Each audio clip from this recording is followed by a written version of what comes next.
What's up, YouTube? This is Rocky, and I'm uploading a new video. I am uploading this video to talk about consistency.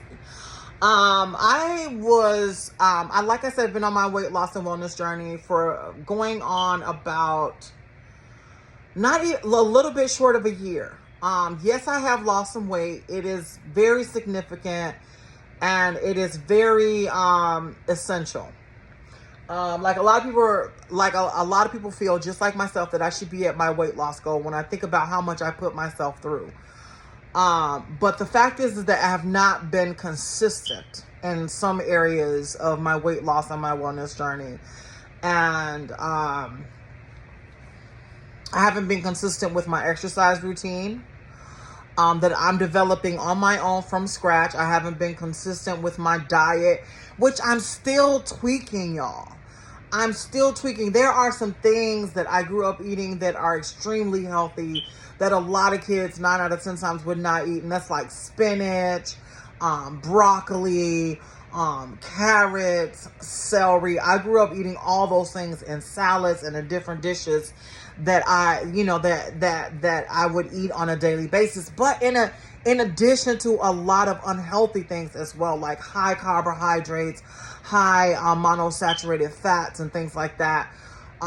Things like chicken cooked in heavy oils. I mean, for a long time, man, I did not think that anything in the world existed but fried chicken. I did not think that there was any other way that you can do with chicken.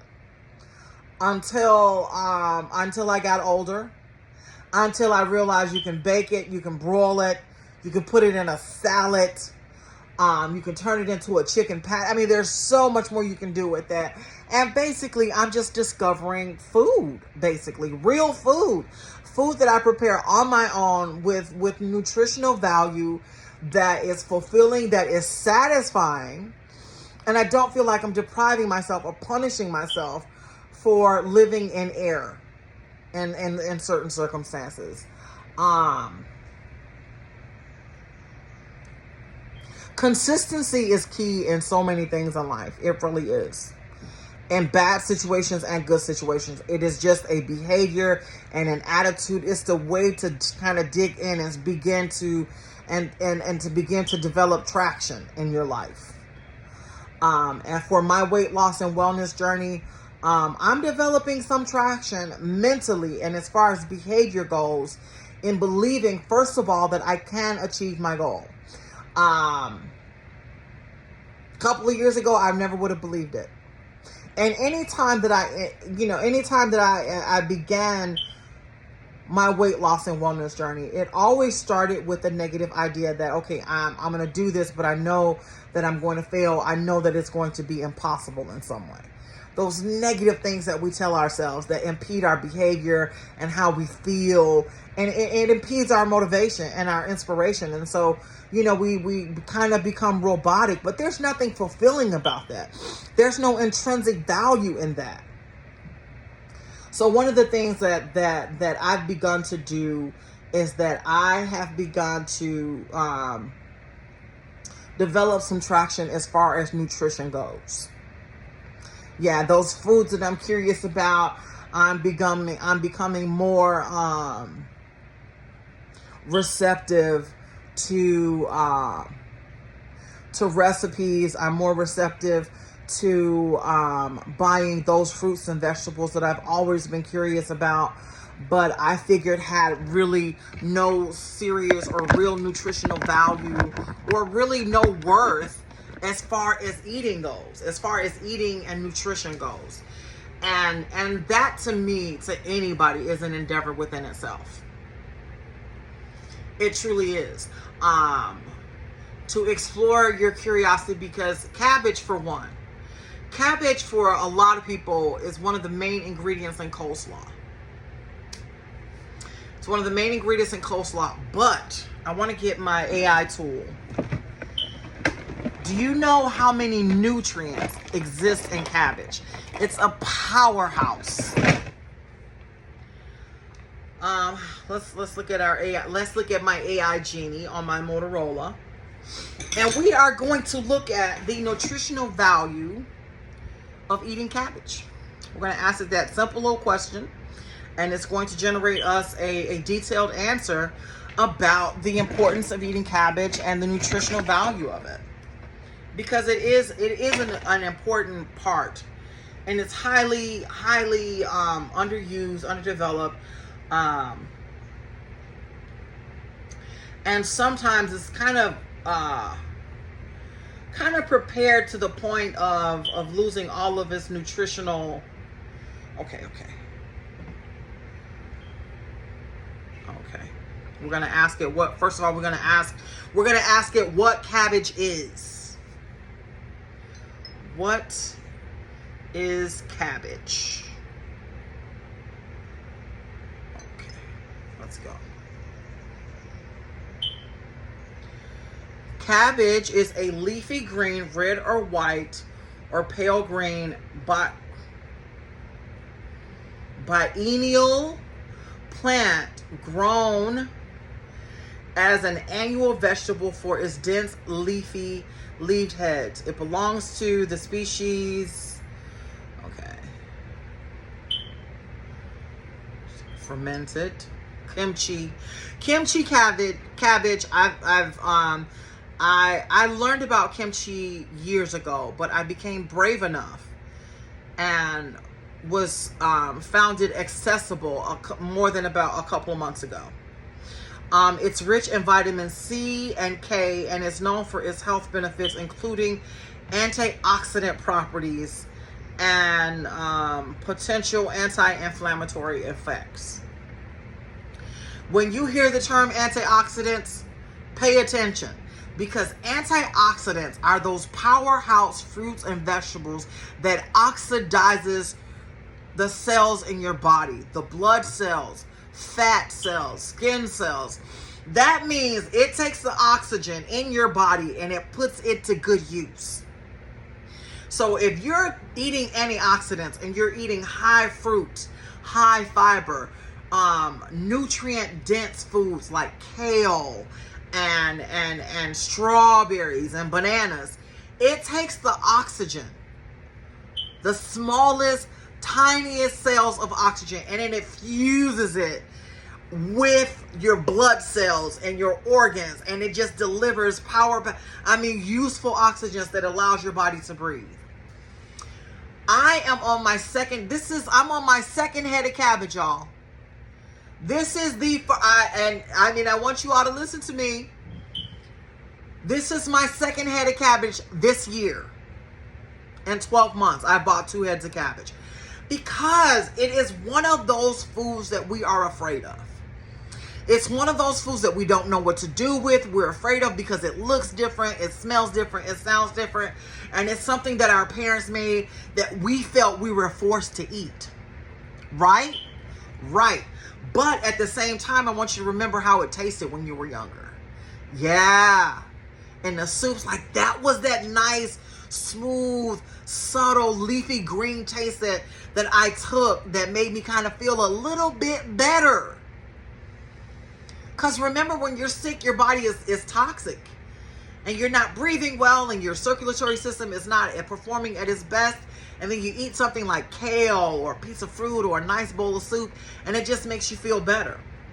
That's because we did not know that some of the very fruits and vegetables that we were eating in our life were actually helping us to overcome illnesses and injuries and some emotional issues that we have to do. Because the more oxygen you have in your body, the better you feel about yourself. The higher you feel, the more at ease you feel. Now let's ask our chat GBT about the benefits of eating. Come on. We need to ask our chat GBTs about the benefits of eating cabbage.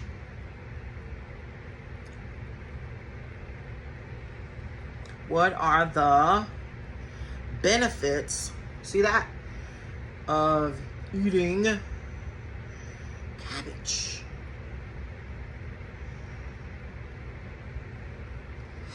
And there are different types of cabbage, y'all. There's purple, there's the opaque, clear green color. cabbage. There's red cabbage. I like the purple cabbage. I love it. It's very good. Here we go. Nutrient rich. I'm telling y'all, nutrient rich cabbage are low in calories, but high in vitamin C and vitamin K, fiber, and various antioxidants. Not just one, various. So it's a powerhouse. Digestive health, high fiber content, aids in digestion and helps prevent constipation. Since eating 2 heads of cabbage, I am more regular than I ever have been. I am more regular than I have been. I'm breathing better. I'm feeling better. And that is because my understanding of food is different. And when I was younger, cabbage was one of those rare things that we had every once in a while. Now it's one of those things that I want to keep in my refrigerator. For sure, without a doubt. Cabbage is one of those things that I want in my refrigerator at all times because it is so big and so massive. You can kind of cut off a little bit a day to put in your salad. In case you wanna, you know, to put on your hamburger, to put in a soup. As a matter of fact, I need to get me some bone broth. I want to make a soup. Heart health. Cabbage's potassium and other nutrients can help maintain healthy blood pressure levels and reduce the risk of heart disease. Cabbage has potassium in it. I didn't know that. Cancer prevention. Cruciferous vegetables, including cabbage, contain glucosinolates, which may help lower the risk of certain cancers. Glucosinolates are sugars. Now that kind of makes me go, okay. So there are sugars that can fight cancer. Wow. Dang. Weight management, low in calories, high in fiber. It can be beneficial to addition in the weight loss diet. Definitely. Because one thing I realize at this point in time is that you need foods that kind of mimic calories. I'm thinking you need to fool your body and to stop feeding off the fat cells and feeding off of the nutrients that you have in your body. That's what I'm thinking. Because one of the things that once your body starts feeding off the fat cells, it gets used to those fat cells and you begin to crave because your body wants you to produce more of those fat cells. And so you introduce fiber, another form that kind of mimics fat. Excuse me. You introduce more fiber to your diet, something that kind of mimics fat but has the beneficial property of helping you gain or rebuild or maintain muscle mass. Helps infuse your oxygen with more blood, because one of the things about fat, which is really awful, is that it also helps to do all those things, because our body has naturally produced fat, but it's a byproduct of bad fats, y'all. Bad fats, disease fats, that can lead to, your body pH being thrown off, the development of cancer. It leads to depression. And also we see how it disfigures us. We see how it disfigures the body. It stretches the skin. It causes overgrowth in different areas in our lives. So now you know that you're dealing with a real serious medical condition. It improves immunity. High vitamin C content helps support the immune system. Bone health. Vitamin K in cabbage is crucial for bone metabolism and health. So, with understanding all of those things, I am developing a consistency with helping to change my diet. There are a lot of foods in my refrigerator that are consistent, that are very consistent with what I'm eating. There's a pizza in there. Yep. There's sugar in there. Yup. But one of the things that is very different is there's a lot more fruit. There's a head of cabbage. There's a bag of spinach, and only one bag of spinach. And spinach is not that expensive. This is how I know it's a behavioral thing that I'm dealing with. A bag of spinach is what, $2.50? And a carrot cake at the store is $2.50. Do you see where I'm going with this? All of it is behavioral. All of it is a consistency. I am consistently used to consuming high carbohydrate, sugary foods. And that is what and anybody who is trying to lose weight should understand that when you have those uncontrollable, violent, savage cravings for sweets, that's what it is that your fat cells are shrinking and they don't like it. So your body is basically turning on you because it's conditioned. You've been consistently engaging in one behavior, and so your body is demanding that you keep it up. And y'all, I'm not sleeping well, which is a good thing. I'm glad. I'm not sleeping well because I'm cutting back on the sugars. I'm cutting back on the carbohydrates that I'm used to. I'm eating more fish. I'm introducing things like cabbage and green teas and matchas and all these powerhouse fruits and vegetables. This is making me less dependent on high calorie, high fat foods that kind of fuel the fat cells that I have. And even though I'm exercising because I want to be stronger, because one of the things that fat cells don't do is they don't encourage muscle maintenance or development. They don't. They really don't. As a matter of fact, it is their job to eat at the sugars of the muscle striations and to make you weaker. So one of the things that you want to do if you're on your weight loss journey, you want to learn to start to move immediately. You want to start walking to places that you would normally drive to if it's within your realm of like a couple of blocks. I've learned to walk to the store now like I used to do when I was a kid, when I was a lot leaner, a lot healthier. But in spite of doing all that, you still have to have that cognitive change. You still have to change your thinking. You still have to change those habits. And that end is the greatest obstacle to overcome. That in itself is the struggle of weight loss, is overcoming cravings, overcoming the habits that you've developed that led to you being overweight. And me noticing all of this in myself is embarrassing, but I'm confronting. The first thing that you should do when you're embarrassed by something you've done to yourself is confront it. Yeah, I was there, I was present, I did it, I'm changing it. Not I'm working on changing it, but I'm changing it. Because I want to be healthier, because I want to lose weight, because I am simply not happy with who I am. I'm not. I'm a happy person, but I'm not happy with who I am. I'm not happy with how heavy I am. I'm not happy with how I look. I'm doing something that is for me to change that. And it's a safe place, y'all. It's a real safe place not to try. It's a happy place. You can run out and go get a bag of sweets and just totally soothe yourself.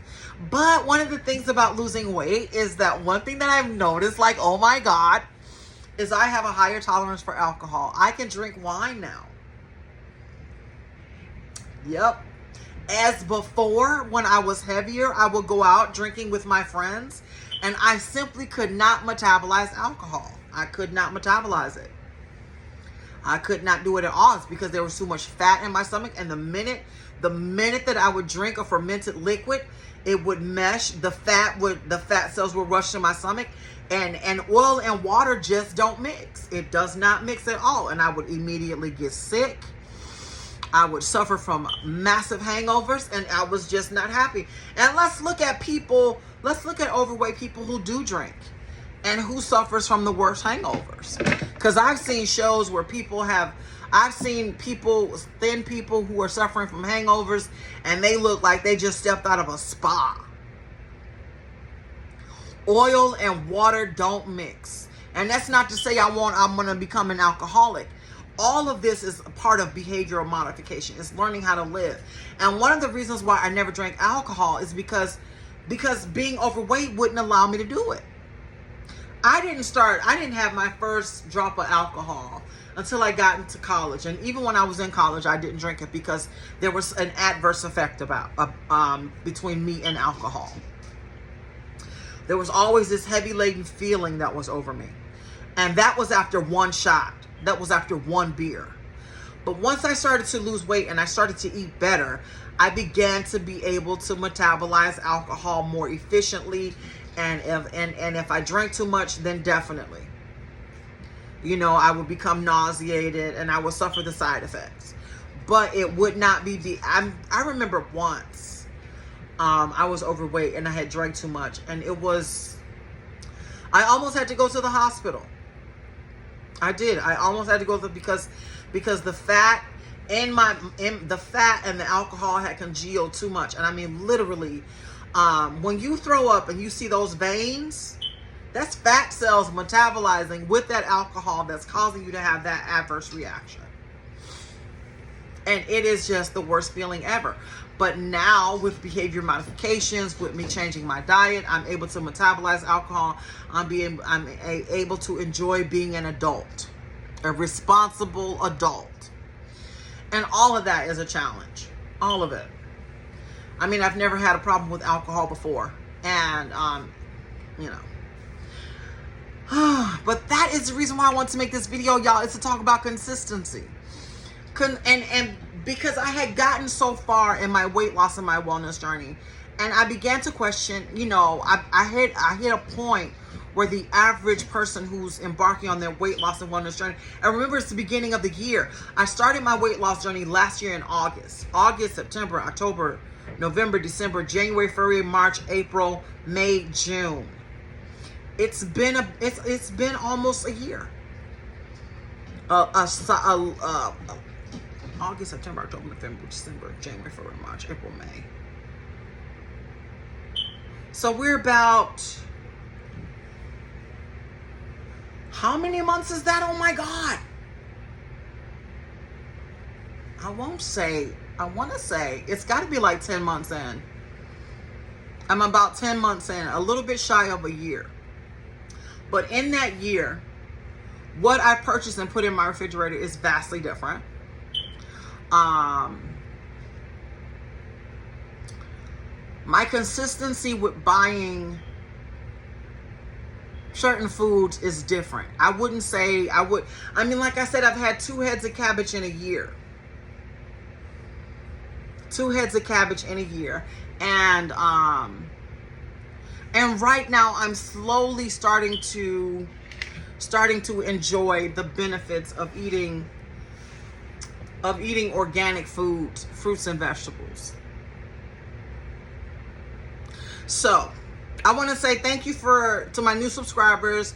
Thank you for paying attention to this content. Like and subscribe. I know that a lot of y'all watch my stuff and you don't subscribe to it, because I do videos like this all the time about different things that I'm discovering about my behavior and foods and things that I eat. It takes 30 days to break a bad habit, but it also takes, look at my nail, it takes 30 days to break a bad habit, but it also takes 30 days to learn a new, more positive, more productive behavior. And good luck in whatever endeavor you guys are taking on. Thank you. Subscribe.